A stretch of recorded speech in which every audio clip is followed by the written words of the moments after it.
जय श्री कृष्णा। राधे राधे आप सभी को। आज हम पुरुषोत्तम मास के अध्याय 9 की कथा का श्रवण करेंगे। आप सब भगवान श्री हरि का स्मरण करते हुए कथा को श्रवण करें।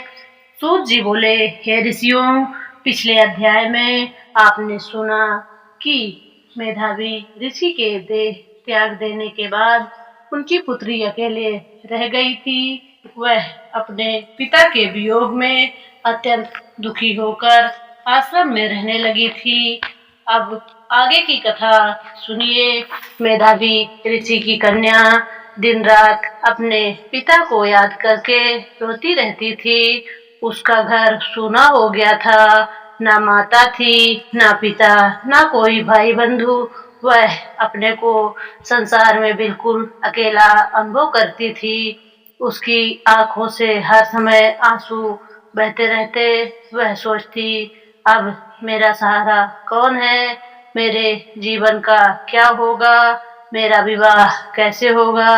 मेरी रक्षा कौन करेगा?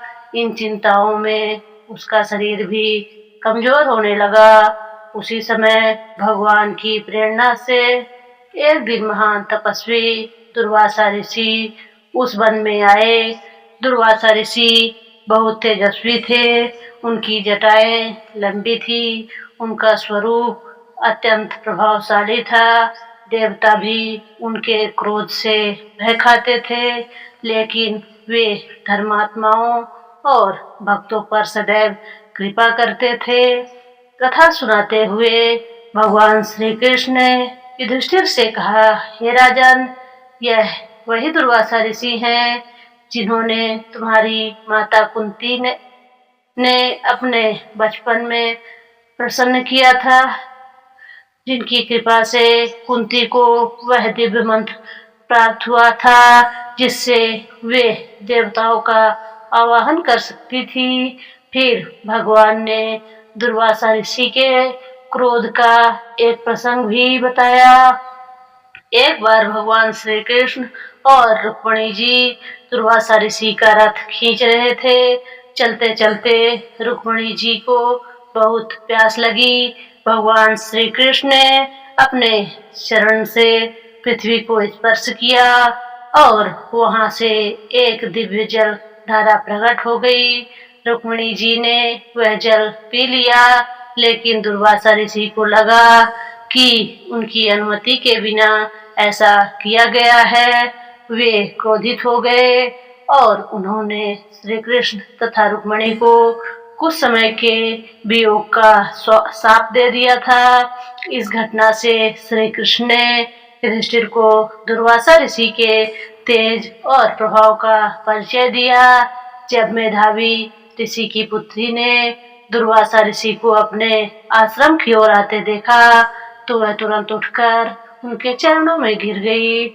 उसने श्रद्धा से प्रणाम किया, फिर उन्हें अपने आश्रम में ले गई। उसने अर्घ, पाद्य, पुष्प, फल और वन में उपलब्ध वस्तुओं से उनका सम्मान किया। सच्चे मन से उनकी सेवा की। पूजा करने के बाद वह हाथ जोड़कर बोली, हे महर्षि, आज मेरे घर आपका आगमन कैसे हुआ? मैं तो अभागिनी हूँ, लेकिन आपके चरण पड़ने से मेरा घर पवित्र हो गया है। आज मेरा जीवन सफल हो गया।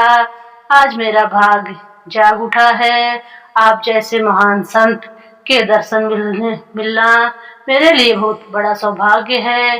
कन्या की विनम्रता और सेवा देखकर दुर्वासा ऋषि प्रसन्न हो गए। वे मुस्कुराकर बोले, हे पुत्री, तुम बहुत धर्मपरायण और सद्गुणों वाली हो।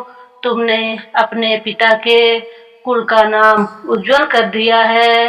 तुम्हारी सेवा और श्रद्धा से मैं अत्यंत प्रसन्न हूँ।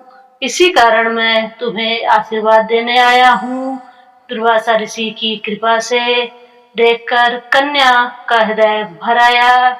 उसने आंसू भरी आंखों से कहा, हे महर्षि, आपके दर्शन से मेरा दुख कुछ कम हुआ है, लेकिन मेरा हृदय की पीड़ा अभी तक भी समाप्त नहीं हुई है।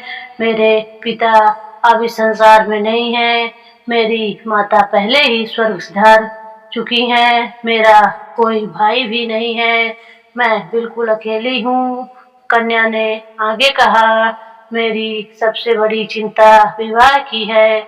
मेरे योग्य कोई वर नहीं मिल रहा है। यदि समय पर मेरा विवाह नहीं हुआ तो समाज में मेरी निंदा होगी। इसी चिंता के कारण मुझे ना नींद आती है और ना भोजन अच्छा लगता है। अब तो मुझे लगता है कि मृत्यु ही मेरे दुखों का अंत करेगी। यह कहकर वह फूट फूट कर रोने लगी। कन्या की करुण कहानी सुनकर दुर्वासा ऋषि का हृदय द्रवित हो गया।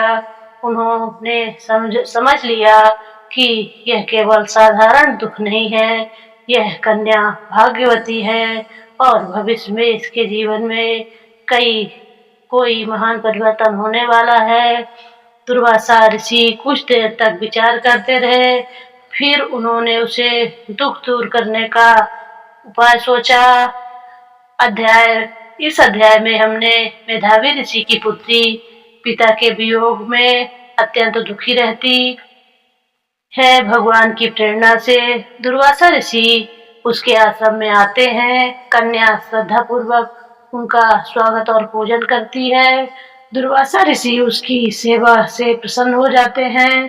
कन्या अपना दुख सुनाती है कि वह अनाथ हो गई है और उसका विवाह नहीं हो पा रहा है।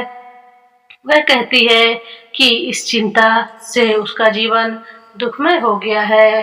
दुर्वासा ऋषि उसके दुख का समाधान सोचने लगते हैं। अगले अध्याय में दुर्वासा ऋषि उसे पुरुषोत्तम मास का व्रत और उसकी महिमा बताते हैं, जिससे उसका भाग्य बदल जाता है।